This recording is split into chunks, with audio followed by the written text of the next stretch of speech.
I'm your host, Eileen. Yeah.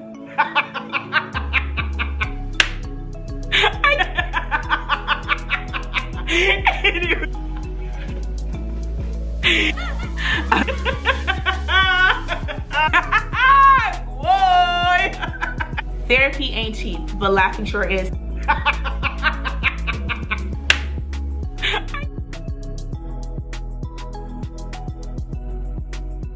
Hey y'all, it's your girl Eileen, and welcome to the Therapy of Laughter podcast.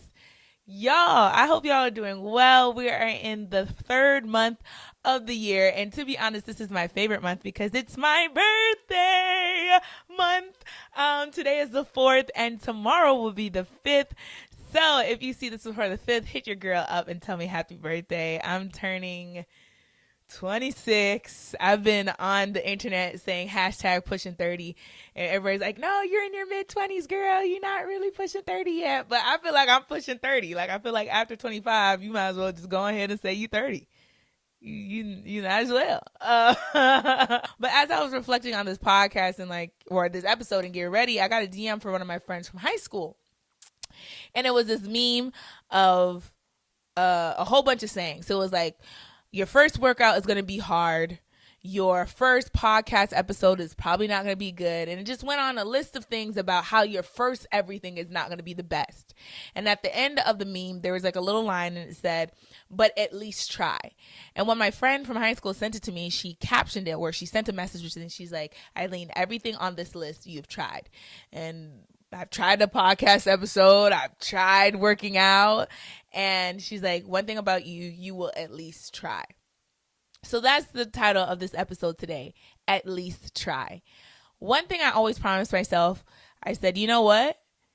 Even if it never did work out, even if it now work out, I gotta still try. I'm still going to put my best foot forward because I'm doing this for me. I'm not doing this for anybody else. I'm doing this to prove to myself that I can at least do it. I remember when I started this episode or started this podcast, I'm like, I don't even care if I don't have no listeners. There could be 0 listeners.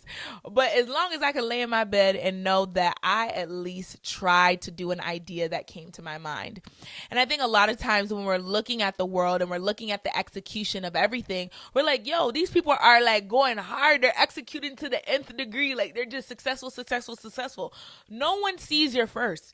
Everyone sees your last, especially when you're successful. Nobody's gonna remember the first mess up or the first workout you did. I'm telling you, the first time I went to the gym, I don't think anybody ever remembered the girl that came in with a Jamaican head tie. Maybe they did remember the girl that came with the Jamaican head tie, but I'm saying, like, I don't think I was like a lasting memory in somebody's eyes.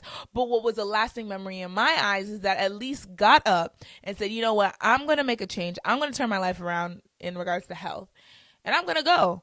And then my first became my second, and then it became my third, and it became my fourth, and it became my fifth, and it became my sixth, and seventh, and eighth, and all the numbers.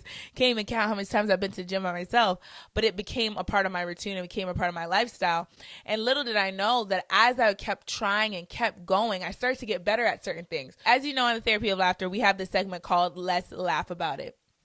So I want to tell y'all a story about me. I'm always telling stories about me, but I think it's good to share a story about me. So let's laugh about this. I come from a very athletic family. My mom is one out of 5 siblings, and 4 of those 5 siblings, my mom included in that 4, are athletic. They are very athletic. They did sports such as track and field, and my mom played flag football. And even outside of my mom, my dad played football. He played football in college. So I was in the house of athleticism. My grandfather was known in his town to be a very good cricket and soccer player. That specifically heavily influenced my childhood. When my family would meet up for family vacations, they would do this thing where we would go on morning walks and morning jogs. More so jogs because they were significantly taller than me, and their one stride is my 2. So I felt like I was on a brisk walk when they were just strolling. But anyways, yeah, so that athleticism from my grandfather to my uncles and my aunt and my mom trickled down into one of my uncle's children, and he has 3 children, and they all did sports. My oldest cousin, he played for the NFL. My other cousin played in the CFL and also played for college. Obviously, if they got to the NFL and CFL, they obviously played in college. But anyways, and even their little sister went ahead and got a scholarship to play volleyball. Now, I'm not going to lie, that athleticism did not reach me in the slightest. And I'm also not going to lie, it definitely affected my self-confidence and feeling like I belonged within my family. Because I'm like, my body not agile so, and everything now moves so. I feel like I'm just, a little tucka girl. But yeah, it affected my self-confidence so much and how I viewed myself and what did I see myself as in the world, not only within my family, but in the world. And I'm not gonna lie, my grandfather kind of made it very well known that I wasn't athletic. He was definitely on my case. But anyways, so growing up with that pressure, I still felt like I needed to belong. Even though I knew that I wasn't athletic as everybody else, I was like, no, I'm gonna try my best to see if I can do a little something. Because I refuse to continue to be teased at family dinners. I refuse to be, criticized at family reunions. I'm gonna show them what I got. So high school came around and we had a rugby team that was going to start to be created.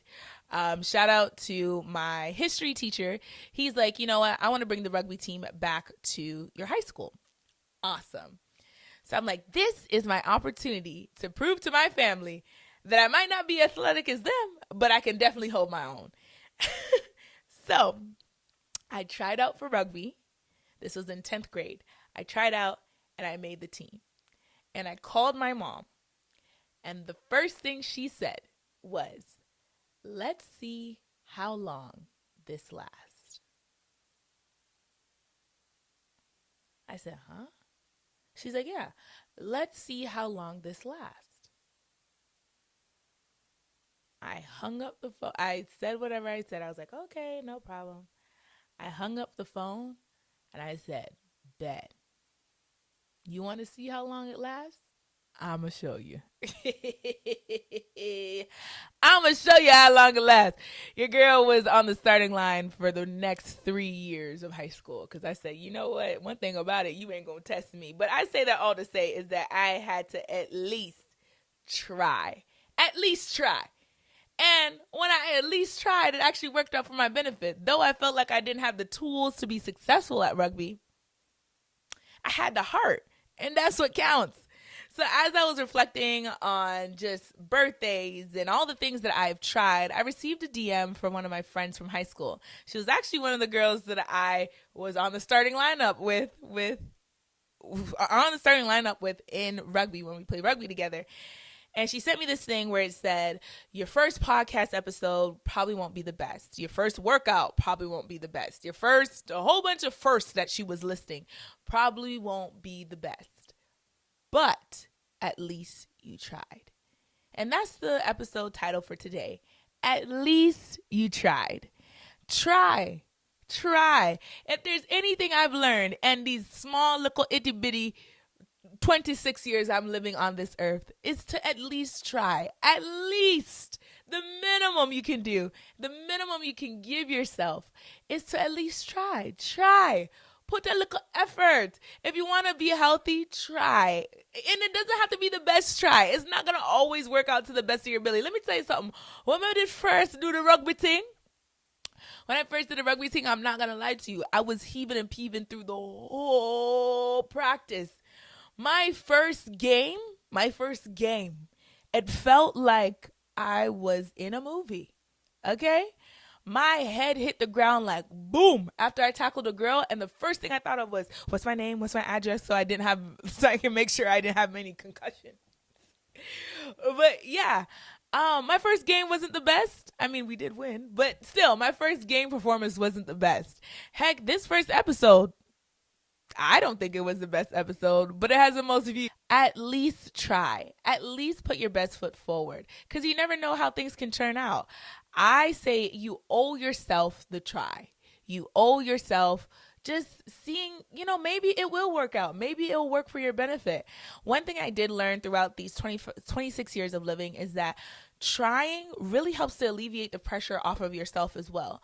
I would never want to go into a different season of my life and being like, man, I should have did that podcast, or man, I should have worked out harder, or man, I should have taken that trip, or I should have made that friend, or I should have started that club. I always want to go into new seasons with the full understanding, the full confidence that I tried my best in the last season that I was in. When I was in university, I was like, man, I really want to make a club. I really want to do something. I was able to join with one of my friends. She was actually previously on a couple of seasons ago when we were talking about the comical events of a Black woman. And we were like, we have no idea how we're going to do this club. It was called BSA. It's actually still successful to this day. We have no idea how this is going to go, but at least let us try. If it sucks, it sucks. If nobody comes, nobody comes. But at least let us put our best foot forward and try. And I say that to you today. At least try. You owe it to yourself. You absolutely owe it to yourself to at least try. And that's it. That's it for me, Eileen. It's just a little drive-by episode. I hope you have a great and marvelous March. See you next Monday. Bye. Oh, hold on. Bring it back. Listen, y'all. Therapy ain't cheap, but laughing sure is. See y'all. Bye.